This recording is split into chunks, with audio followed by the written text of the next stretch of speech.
Olá, bem-vindos a mais uma live de saúde mental do Instituto Olhos da Maçã, Clínica Social Jung Brasil e instituições afiliadas.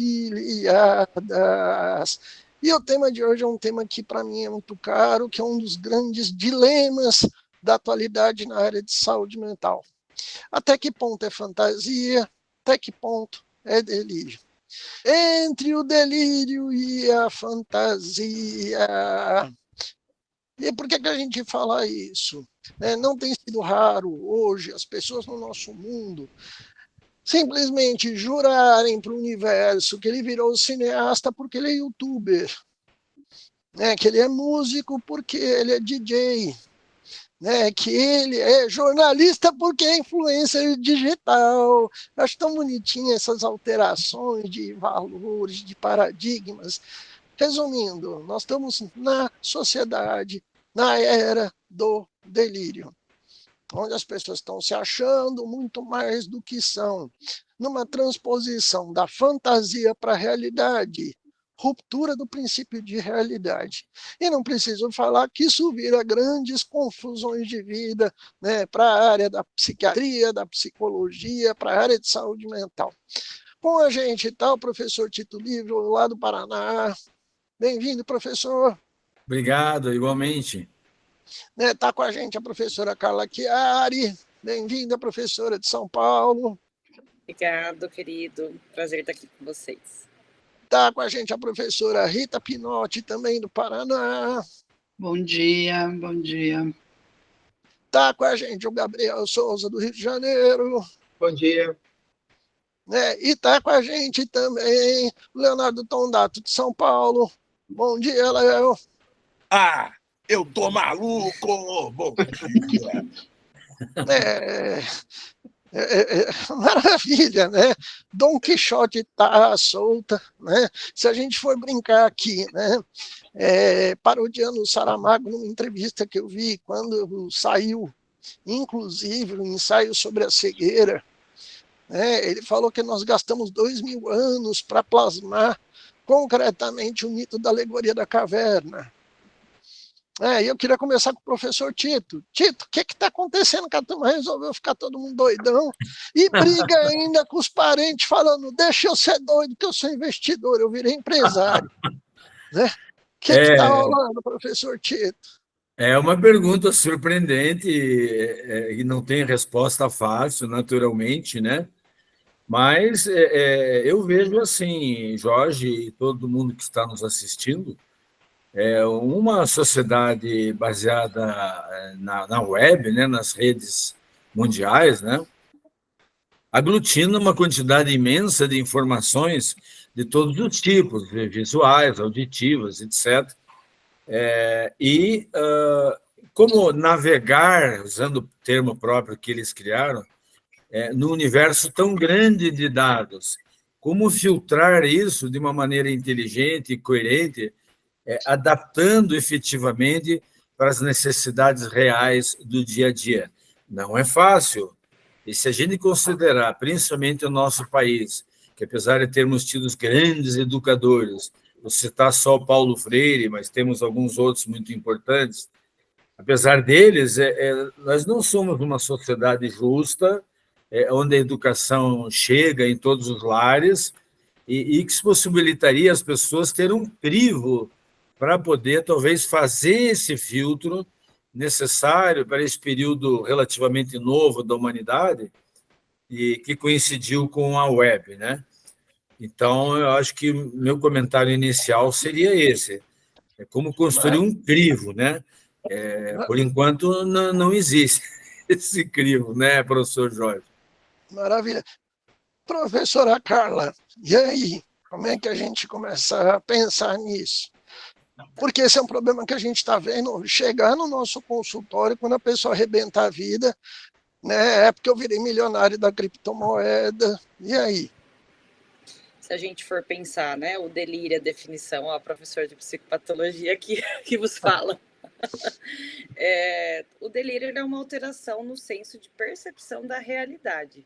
E esse senso de percepção pode ser um valor moral, até um mecanismo para se defender, se proteger. Então, isso né, alterado. E as pessoas, muitas vezes, olham a vida, né, e se espelham, né, você falou da questão da rede social, eu tenho já um caso, uma situação para trazer, que o rapaz acreditou mesmo que ele ia ser um investidor da Bolsa de Valores, porque ele fez um curso de 3 meses.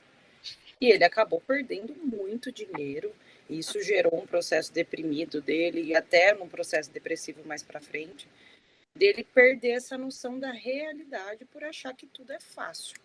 Gostei da palavra Tito Crivo, né? Talvez uma peneira, um crivo, em que a gente olha para a situação e consegue perceber se aquilo vai ser real ou não para mim, né?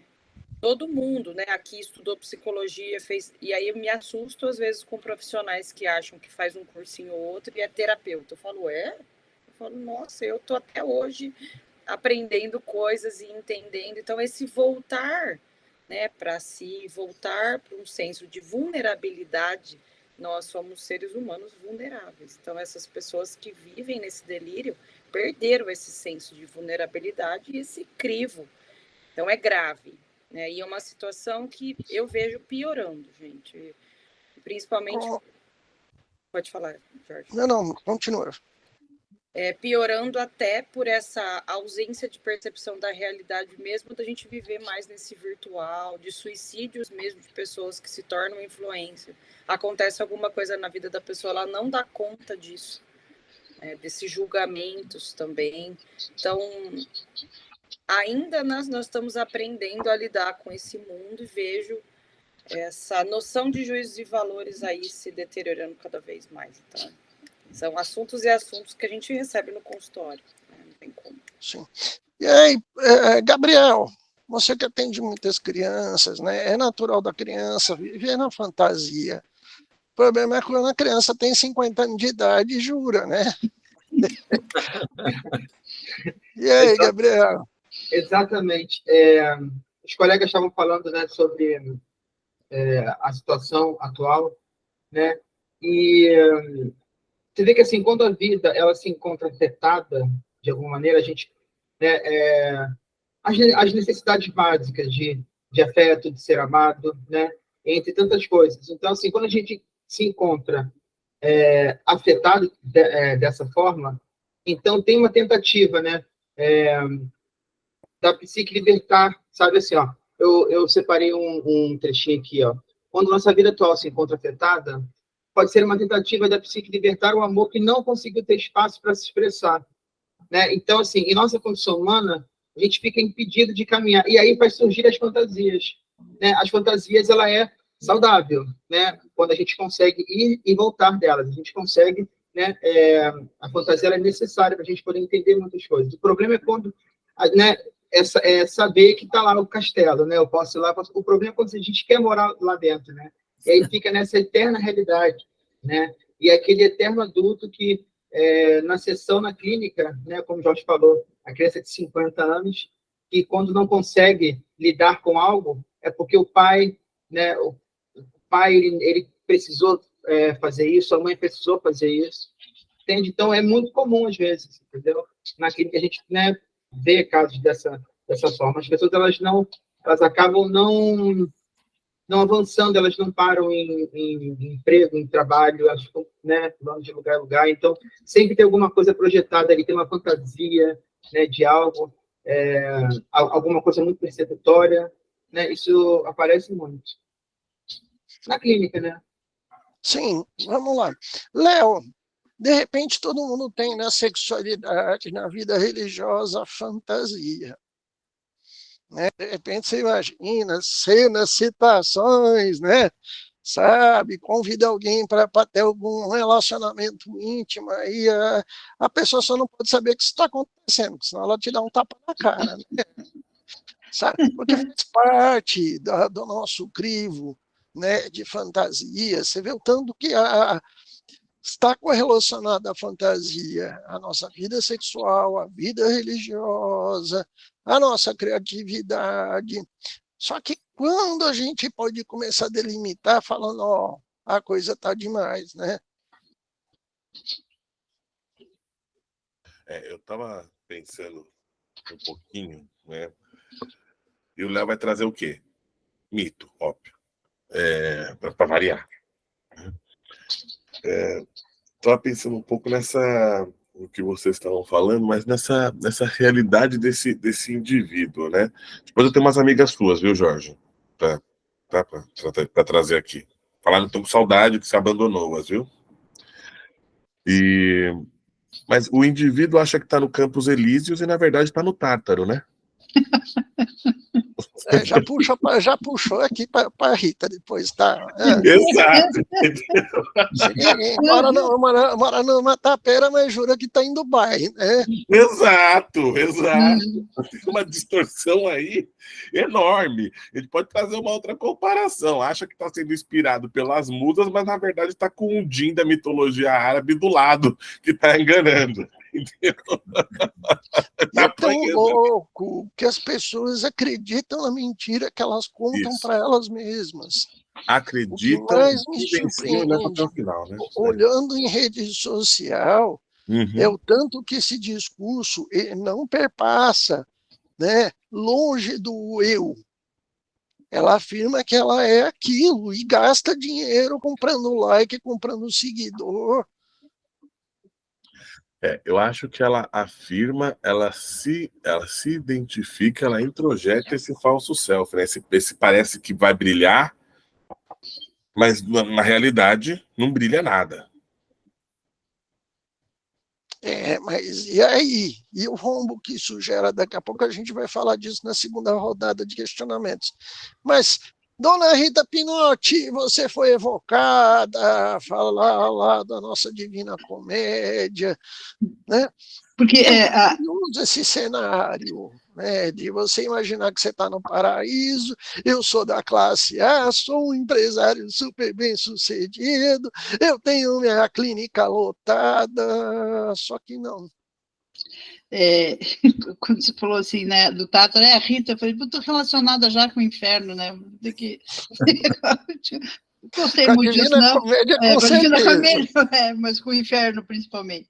Mas uma coisa que eu estava pensando, né, pensando sobre o tema de hoje, me vieram duas palavras, né? O fascínio, porque esse delírio, ele tem um fascínio, as pessoas são tragadas, né, para esse lugar de facilidade, né? Porque é um lugar de facilidade, não tem trabalho. Né? Eu acho uma coisa assim, não, porque um influência, que é uma palavra que me assusta, né? Que tipo de influência que essa pessoa tem e carrega multidões, parece Ivete Sangalo dançando, entendeu? Aquele bando de gente que vai atrás, né? Então, essa a impressão que eu tenho, quer dizer, o que fascínio é esse? A gente está falando de uma coisa arquetípica, né? Porque movimenta, porque quando o cara cai, ele leva um monte de gente junto, se a gente for falar da questão financeira, né? Então, o que será, né, que o Gabriel está falando, o que será que está projetado aí? Eu acho que tem uma coisa que não existe nesses delírios, é trabalho. Por mais que eles achem que existe, não existe trabalho. Né? Então, vamos falar da Divina Comédia, aonde tem trabalho é no purgatório, que é o território do ego. Então, a gente não fala de ego aí, a gente está falando de outras instâncias. Não tem trabalho nem no inferno, que você chega ali na porta e escorrega, né? A gente vai descendo tranquilo, a porta do inferno está sempre aberta, né? O Virgílio já dizia isso. E no paraíso também não tem trabalho. Ele chega lá e sobe tranquilamente. O trabalho é da instância do ego. É muito curioso, você trouxe, aí eu vou roubar o lugar do Léo Tondato, vou convidar a Maia para o rolê, né, Léo? Sabe, porque a gente está falando de ilusão. E tem um ditado hindu que eu gosto muito, que a ilusão é o sorriso de Deus. Fale mais sobre isso. Fale mais sobre isso. Srimad Bhagavatam, pós-Mahabharata, né? Quem quiser ler a Bhaktivedanta do Books. Mas é muito curioso o tanto que a gente mobiliza o selfie no sentido de realização a partir da ilusão, porque a gente tem aquela impressão que eu encontrei a Sininho, ou que você encontrou o gênio da lâmpada, a outra ganhou na Mega Sena, só que não, né? Que ninguém que fala que a Sininho é vesga, né? O povo esquece que o ridículo também chama atenção. Eu tô aqui vendo, né, a fala da Rita, dos colegas, tá? Aí o Léo agora falou sobre, né, o povo acha que o ridículo, enfim, chamar atenção. Não sei se vocês acompanharam, que eu acho importante trazer essas coisas assim, né? Nosso famoso reality show aí, que tá, né, o Big Brother. Tem uma menina lá dentro que ela ficou assim, ela preocupou todo mundo aqui fora. Ela simplesmente entrou num estado tão grande, né, de delírio assim, que ela chegou a acusar os colegas. Ela falou, ok, todos são atores colocados aqui dentro para poder, é tudo sobre, sabe, a pessoa dela. Então ela chegou, as pessoas ficaram realmente preocupadas, todo mundo lá. Ela falou, vocês são atores e vocês simplesmente foram colocados aqui para poder me colocar nesse estado, entendeu? Então foi assim um momento bastante delicado, né? E ela é influencer, né? Então tem o tempo todo essa preocupação com essa imagem, o tempo todo ela fala com o outro, olhando para o espelho. Então tem tudo ali uma relação com essa imagem que está projetada para fora, entendeu? E ela se perde nela. Até porque, na atualidade, esse delírio ele é extremamente narcísico, né? A gente vê a pessoa delirando, não é para ela viver entre quatro paredes, mas para ela projetar uma realização para o mundo que ela não tem. Né? Eu sou 4K, tenho 4 milhões de seguidores, né? E você fala, cara, peraí, e aí? E você vê a pessoa não tem conteúdo, ela não tem base de conteúdo para ter isso aí. E aí, Carla? Estou aqui ouvindo vocês e pensando, né?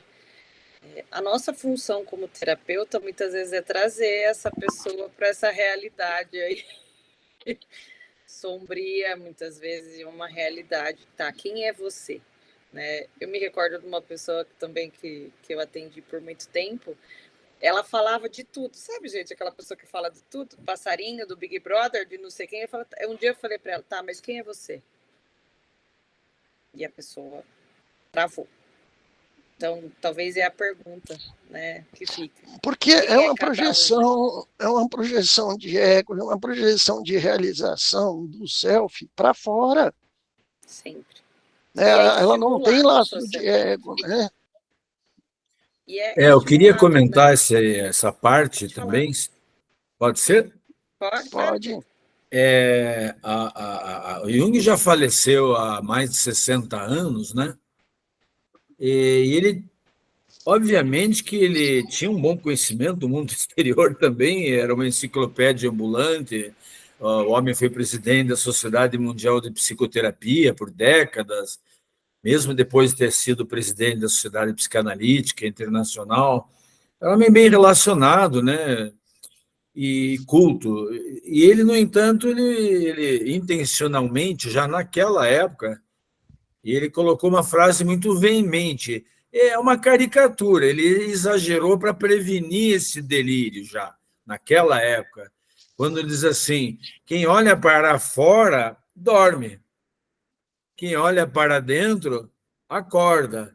Ele sabia que não era 100% verdadeiro isso, mas para a nossa cultura, que é muito exteriorizada, muito extrovertida, e daquela época, era um remédio bem fazejo, essa advertência, né?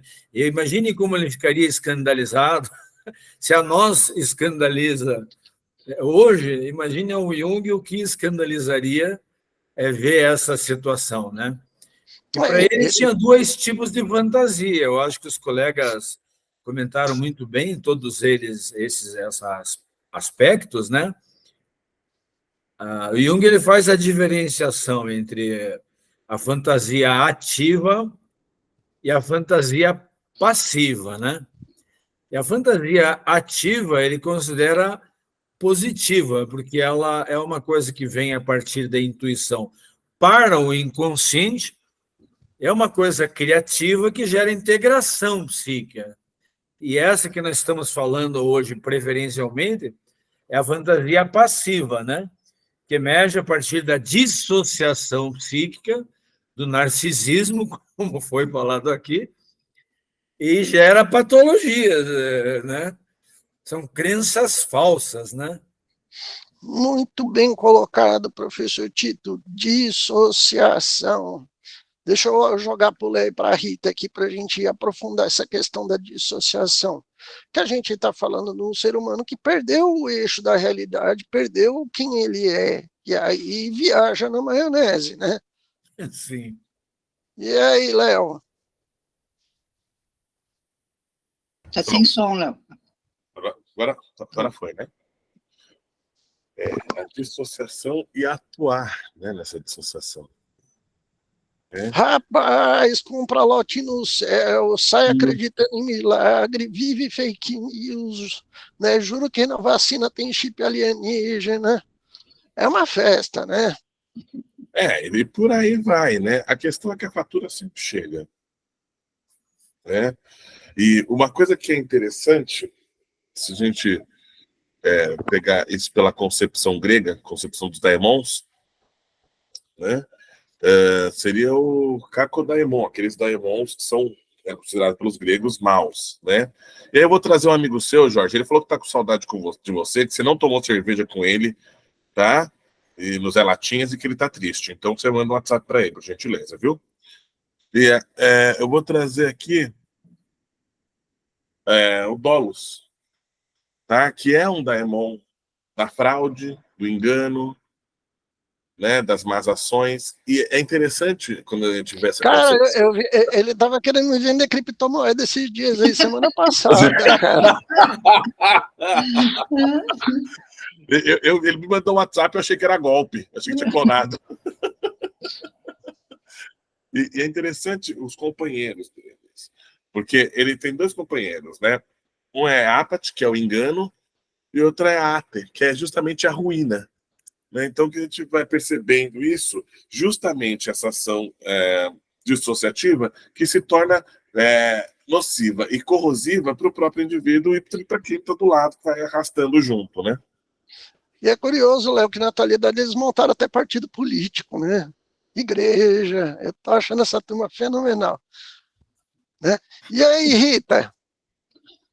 Eu fico pensando aqui uma coisa que o Tito falou de gerar patologia, né? Gera patologia e gera seguidor, isso que é assustador. Se os seguidores foram de verdade, porque eu tenho acompanhado vários artistas, até trabalhando com música, eu fico rindo, que eu vejo gente totalmente inexpressiva. Você vê, o cara tem lá 2 milhões de seguidores. Aí você vê uma banda massa norueguesa, os caras têm 1.000, 2.000. Né? Você fala, cara, hoje não dá para confiar nessa coisa de seguidor, né? Não, seguidor que eu digo de seguidor de verdade mesmo, assim, né? As pessoas que são seduzidas por essa ideia, imagem, não sei o que a gente pode falar, né? Porque é a questão do tempo, né? Vocês estão falando do tempo que a gente vive. Porque é fácil você se mostrar. E Rita, é muito louco isso, que eu fico vendo essas empresas que são criadas para dar golpe. A gente que tem um trabalho sério na área de saúde, você não consegue o marketing que eles conseguem e a constituição fácil que eles conseguem. As pessoas gostam de ser lesadas, elas gostam de ser enganadas, elas idolatram quem é vigarista. É uma questão que me assusta demais na nossa civilização. Tanto é que a gente vê esses trapaceiros aí virando, inclusive, mito, né? Chegando numa região, aplicando um boi gordo, aplicando um avestruz master, né? Montando igreja e vendendo milagre. Você vai ter um lote no céu. E a galera bate palma. Pum engarrafado. Fantasia seguindo fantasia. Fantasia seguindo fantasia total. Sabe? E você percebe o tanto que não é difícil perceber que essa estrutura ela é de fantasia.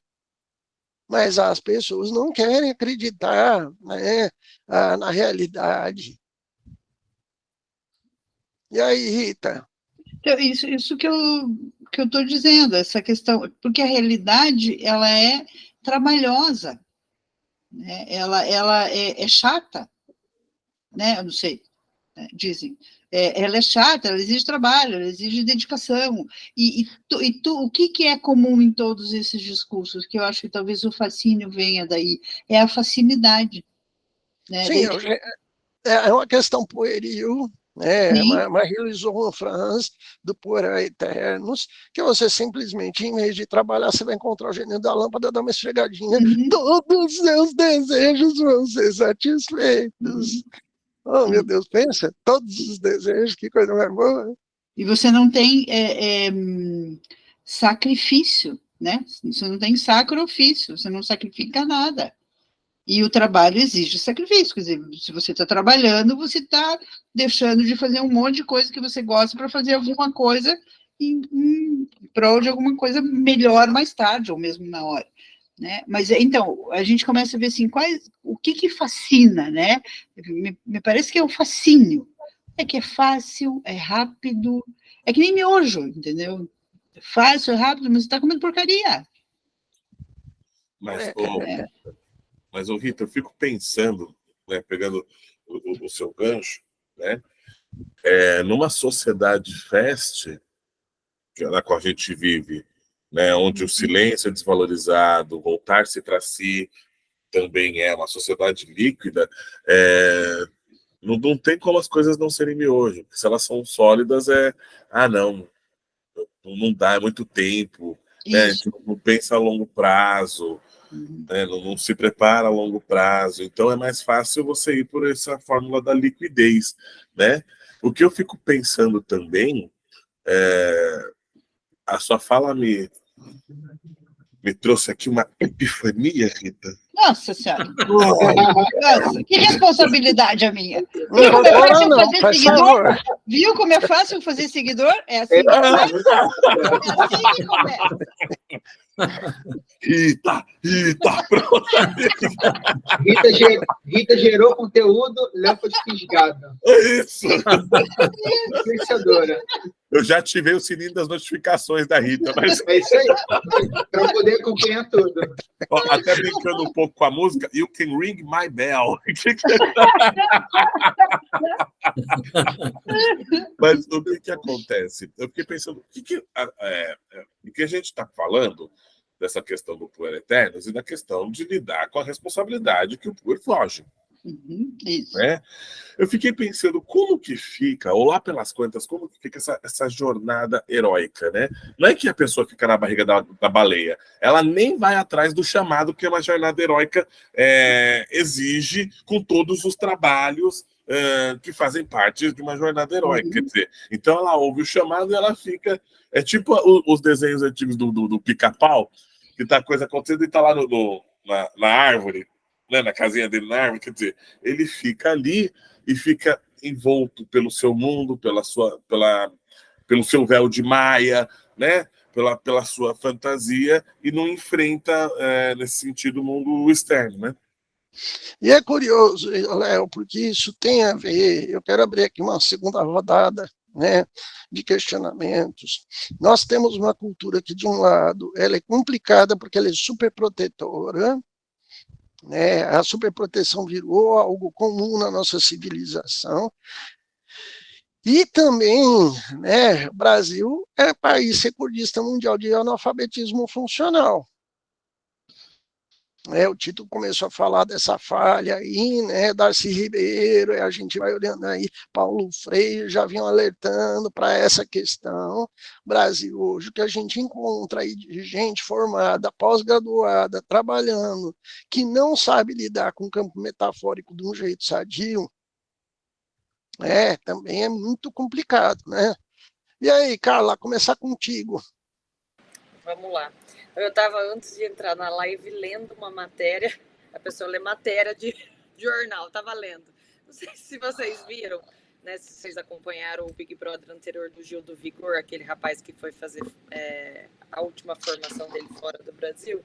E ele é um influenciador, mas ele também é um professor, né? E ele acabou perdendo seguidores, não sei se vocês viram isso, a partir do momento que ele trouxe conteúdos matemáticos para ensinar os alunos no Enem, ensinar a lidar com o dinheiro. Então, as pessoas pararam de seguir ele porque ele estava trazendo algo interessante. Aí eu fui lá olhar, né? Falei, olha, eu fui fazer o oposto, né, da galera que fugiu. Falei, gente, olha que interessante, a pessoa está usando um meio, né, tecnológico, a influência dela para ajudar as pessoas. E mesmo assim, né, pensando aí na visão dessa fantasia, eu tinha a imagem do Gil do Vigor apenas como aquele cara engraçado do Big Brother, a partir do momento que ele traz uma realidade da vida dele, com o que ele estudou e tudo mais, ele é abolido, né, ou cancelado, como o povo fala, né, da mídia. Então, olha a gravidade. A gente está falando de uma sociedade que não consegue olhar essa pessoa de duas formas. Olhar... E ele usava, eu acho, né, Jorge? Pode falar.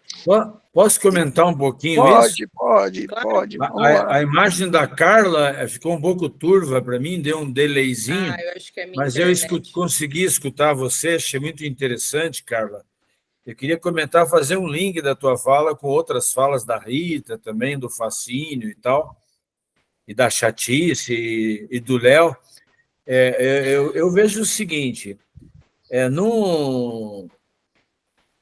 na questão do fascínio, né, numa psicologia de massa, e como o Jorge retomou a questão da educação, semi-analfabetismo mais cultura de massa, vira uma psicologia de gado. Então, as pessoas ficam muito mais inconscientes.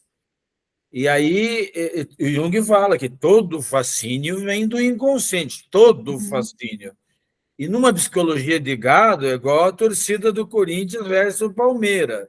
Daqui a pouco estão com barra de ferro um em cima do outro e sai gente morta do estádio, uma completa inversão, né, de todos os valores. Então, há um rebaixamento da consciência, né? E aí, os valores morais que o professor de matemática representa, a coisa chata que a Rita trouxe muito apropriadamente, tem que pensar, então é chato pensar, né? E isso implica em valores morais, outra coisa chata, valores morais. Então, aí uma homenagenzinha básica ao Freud, né? Que, embora tenha um modelo mais redutivo do que o nosso, mas não dá para jogar fora as pulsões. Nesse caso, é a festa das pulsões, né? Não tem jeito. Sim, as pessoas ficam instintivas, param de querer pensar, vão na onda do que os outros estão promovendo. E o curioso, né, é o desfazer da cultura nesse sentido, porque junto com a educação, a área da cultura que era para formar seres pensantes, seres críticos, ela foi sabotada. Exato. Né? E a gente tem ainda hoje uma religiosidade que favorece o delírio, né? Que você paga o dízimo lá, se você está salvo, eu acho tão bonitinho isso, né? Só pagar lá, né? A prestação da casinha do pastor lá no condomínio de luxo, que a pessoa fica zeradinha de pecados, eu acho tão, né? A indulgência, né? Da Igreja Católica Medieval com força total na atualidade, né? Sim. E aí, Gabriel? E aí, Rita? Léo? Posso só falar uma coisa que, antes que eu esqueça, o Jorge falou essa questão me veio uma imagem, apareceu na minha timeline, dois pastores que foram entrevistados num shopping, eu não sei se vocês chegaram a ver, eles vestidos de Gucci, dos pés à cabeça, mas era uma coisa assim, ridícula, de feia, de horrível, de mau gosto. E são líderes espirituais, é essa a questão. E ela perguntava assim, mas o que o senhor está vestindo? Ah, isso aqui é Gucci. E daí ele estava com uma blusa Gucci, que estava escrito Gucci, com o logo da Gucci, e com a calça e o sapato, e ele falando que era Gucci, e a esposa também, porque isso aqui é Gucci. Ah, não, mas a blusa é Zara, ela é simplesinha, desculpa. Sabe, assim, então, e daí eu fiquei olhando para isso, desculpe interromper, Gabriel, essas pessoas são os líderes religiosos, e daí faz essa conexão com o que o Tito falou, é o gado, né? É o se dissolver nesse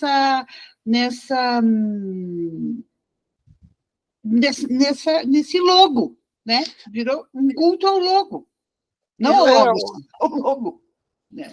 Não, e dentro desse discurso, Gabriel, né, é muito curioso que ainda vem a proibição que você não pode conviver com pessoas do mundo, você não pode escutar a música do mundo, você não pode interagir com o mundo. Eu acho tão bonitinho o Castelo do Faz de Conta. E aí, Gabriel, Léo?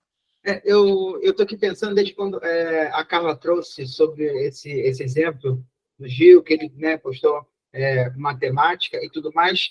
E eu vou juntar com o que a Rita trouxe, que assim, gado não faz conta, gente. Gado não precisa refletir sobre, né? Não precisa pensar. Gado ele precisa seguir, né? Porque assim é interessante uma.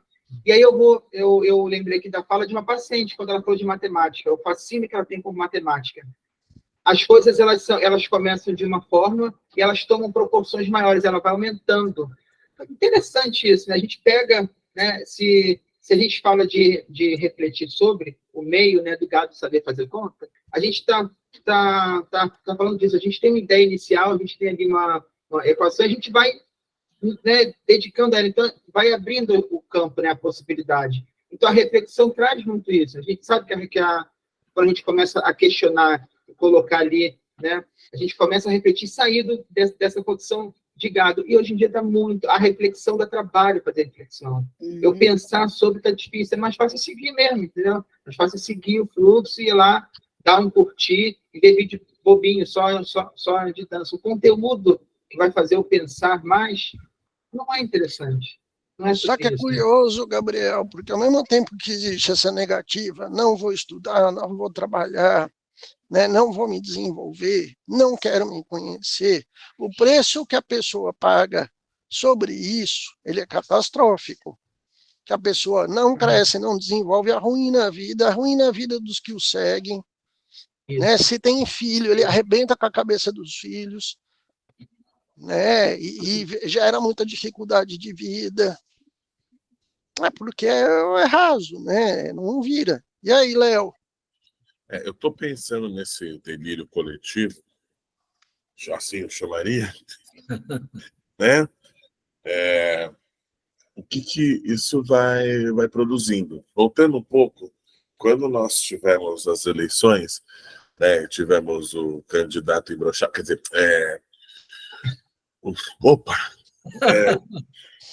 quando nós tivemos, uma das primeiras, eu lembro logo no começo do governo, o que saiu no campo da educação? Retirar a sociologia e filosofia da grade curricular. E mesmo a psicologia foi bombardeada na atualidade, tiraram as artes, tiraram uma parte da educação física. Isso está sendo feito paulatinamente, né? Está aqui em São Paulo, por exemplo, o governador destinou para saúde mental R$10. Não é brincadeira. Literalmente R$10 na pasta. Tá? E o que acontece? Uma sociedade que não pensa criticamente, então o Gil do Vigor, quando ele publica lá a matemática, enfim, né? E, gente, pensar criticamente e refletir não dá like. Não tá na moda. Vou contar para vocês, não é na moda. Tá? Não dá like.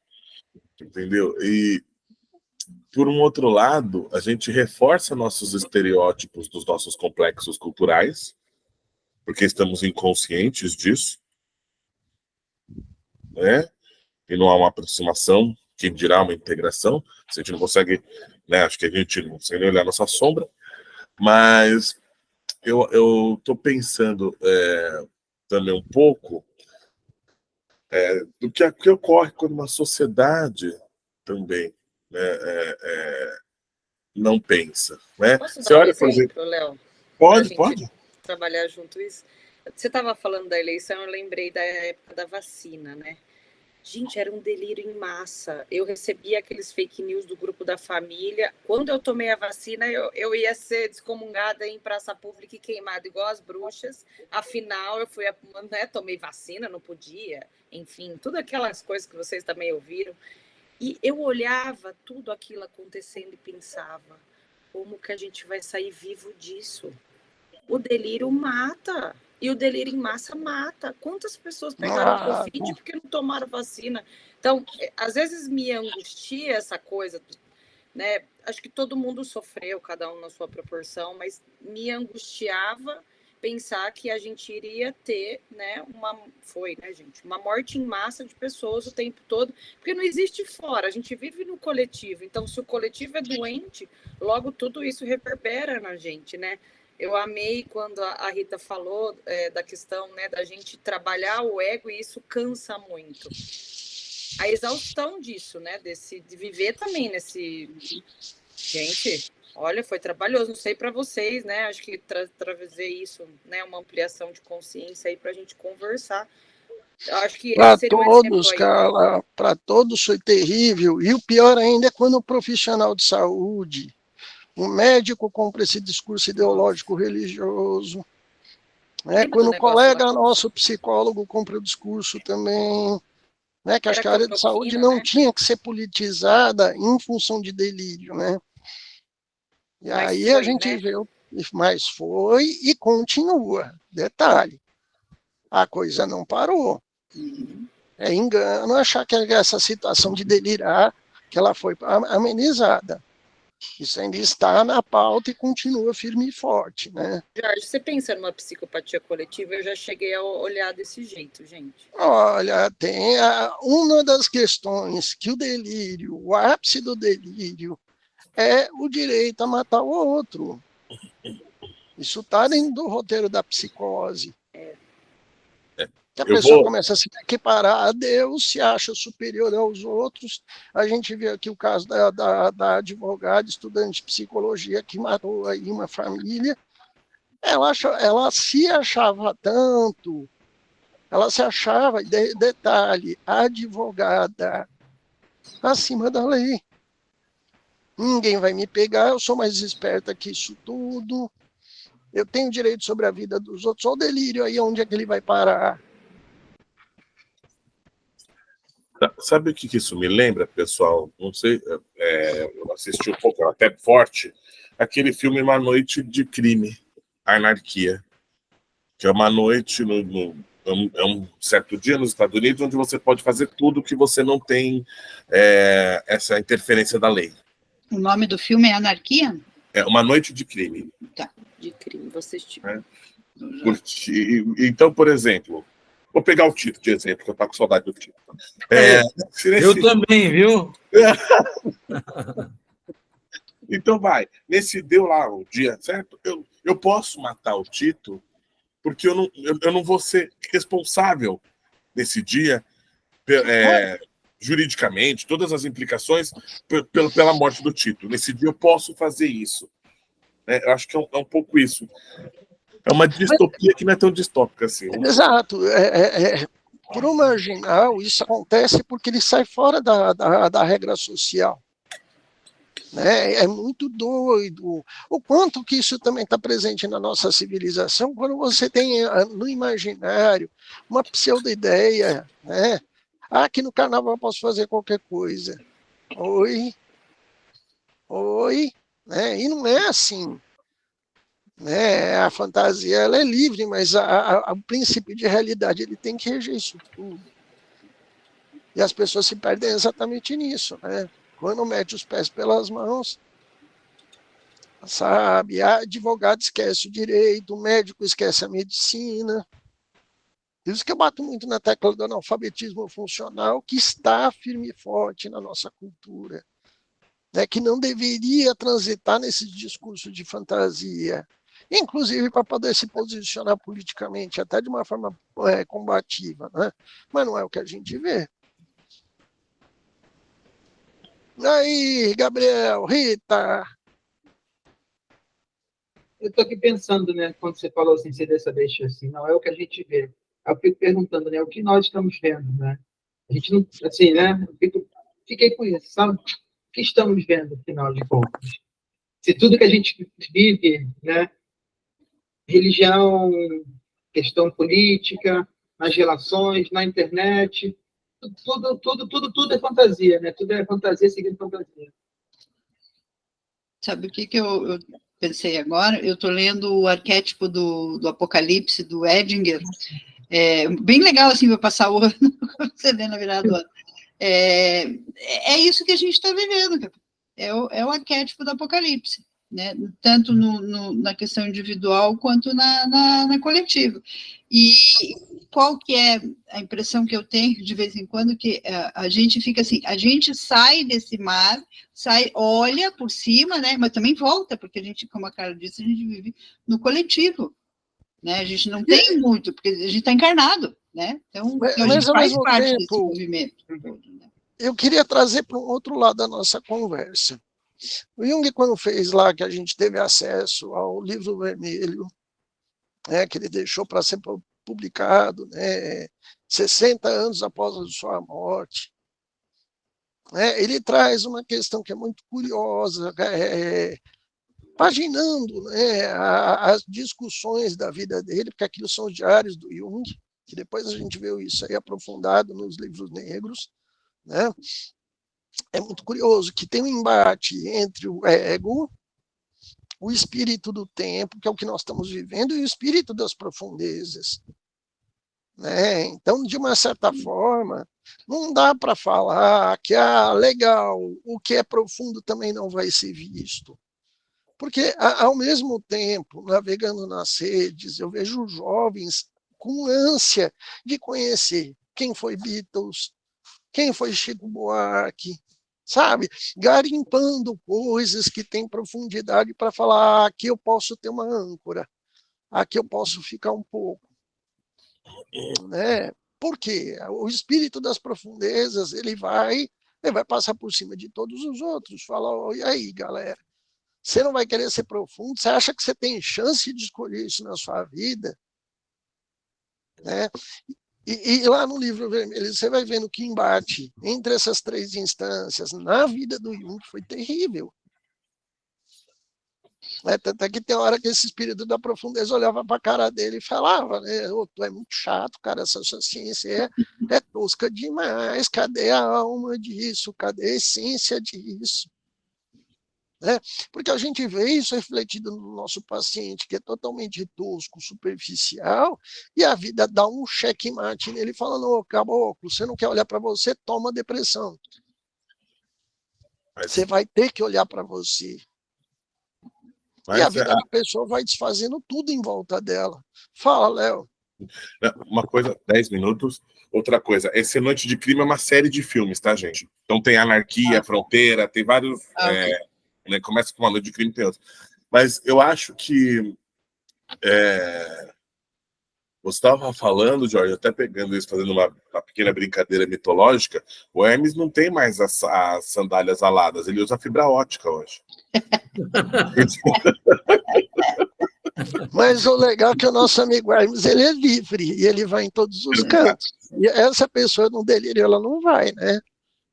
Não vai, e assim, vai se encontrar com o Caronte, que não vai ser muito bonitinho esse Caronte dele. Olha o Caronte, Rita. Muito bom. Jorge, e aí, Rita?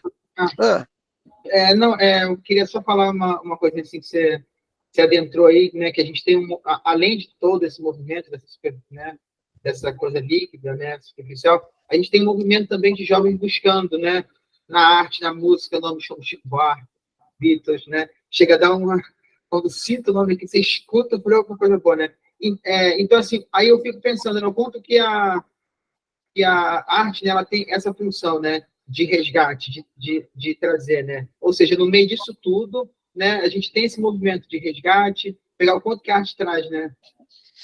Isso daria até pano para uma live desse tema, né? Porque isso é maravilhoso, essa função, né, da arte de trazer.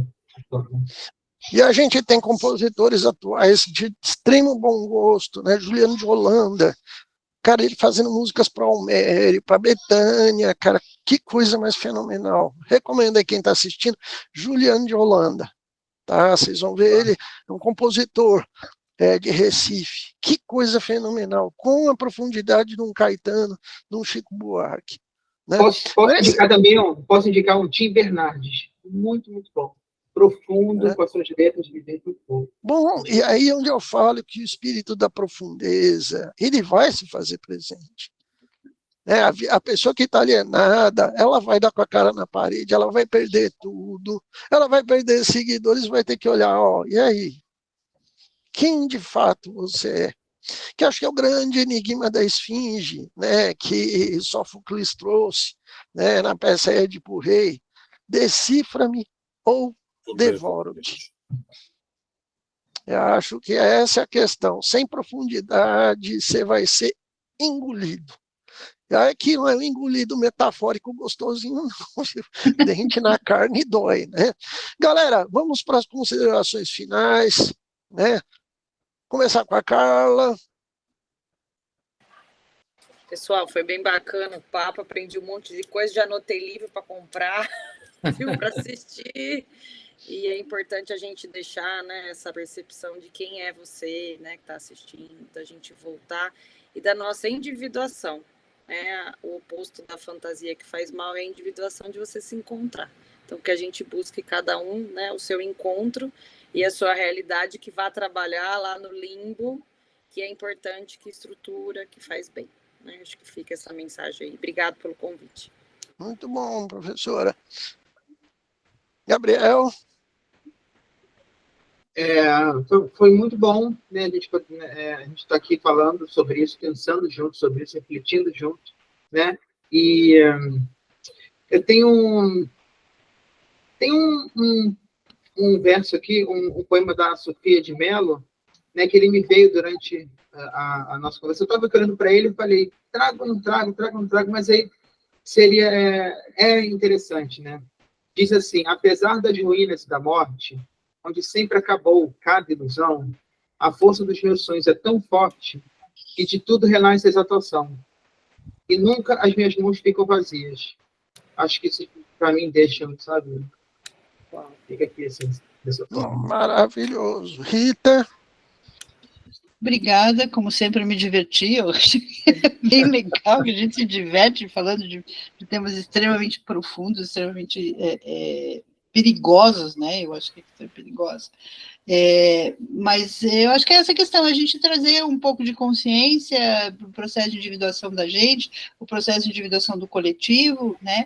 E tomar cuidado com esse canto da sereia, né? Porque é um canto da sereia que ele seduz e a gente não está imune a isso. Né? O quanto a gente também, de vez em quando, não cai não é arrastado para esse inconsciente, né, que o Tito falou.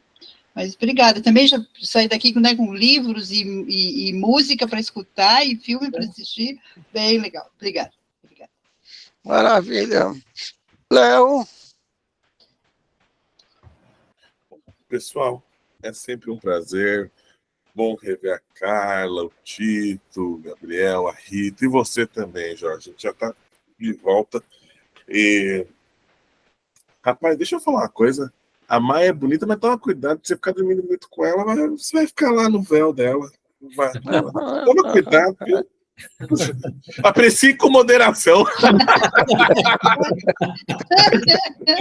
Aprecie com moderação. Tito?